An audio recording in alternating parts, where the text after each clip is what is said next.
Hi everybody, it's Rob Chavez, and today I want to talk to you about the 3 reasons why homes don't sell. Reason number 1 sounds a little obvious, but it's price in relation to condition and location. See, there's a lot of psychology around pricing your home correctly and being in the right price band. And the number 1 mistake most agents and sellers make is pricing it at the price band that it shouldn't be, the price band above where it should be. Right off the bat, if this number 1 element is incorrect, it literally sets up a domino for failure. But you set it up correctly, and it makes everything else easier. And some of you might have heard my psychology of pricing a home. If you haven't, I have a separate video for that.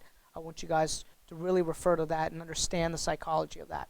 So number 1 is price in relation to condition and location.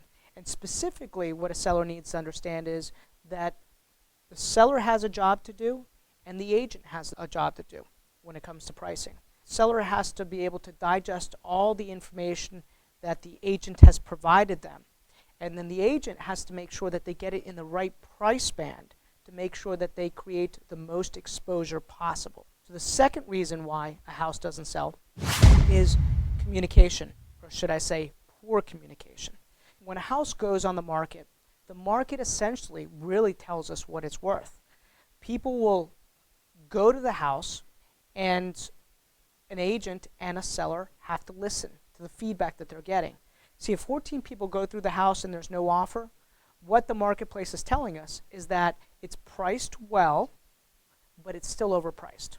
So if you have 14 people go through in the first couple weeks, it's priced well, but it's still a little overpriced, probably within 2 to 3% of where it needs to be, right? If within the first 2 to 3 weeks you don't have 14 people go through the house, you're way overpriced. You're probably 5 to 10% above where it needs to be priced.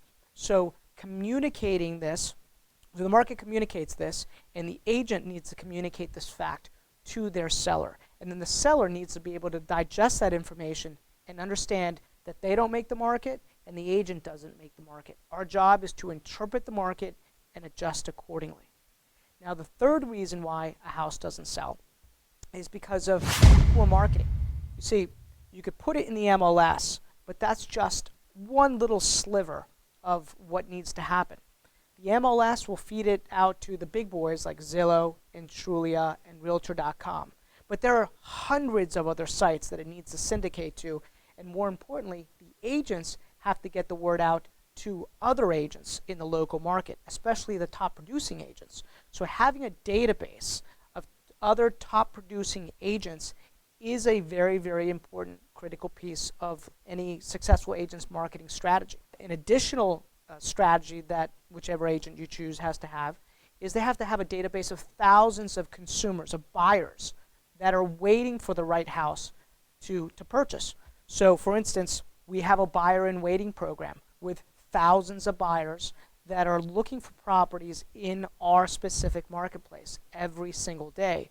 And when our listings come to market, we make sure that we send those listings out to our buyers in waiting. So you need to have an aggressive agent that has an aggressive marketing plan. In short, those are the 3 reasons why a house doesn't sell. If I was to sum it all up in one key phrase, is having somebody that can communicate effectively of how to interpret the market so that you can end up netting the most money possible through that interpretation. Hope this is helpful. If you have any specific questions, as always, feel free to call me or email me. Talk to you soon. Take care.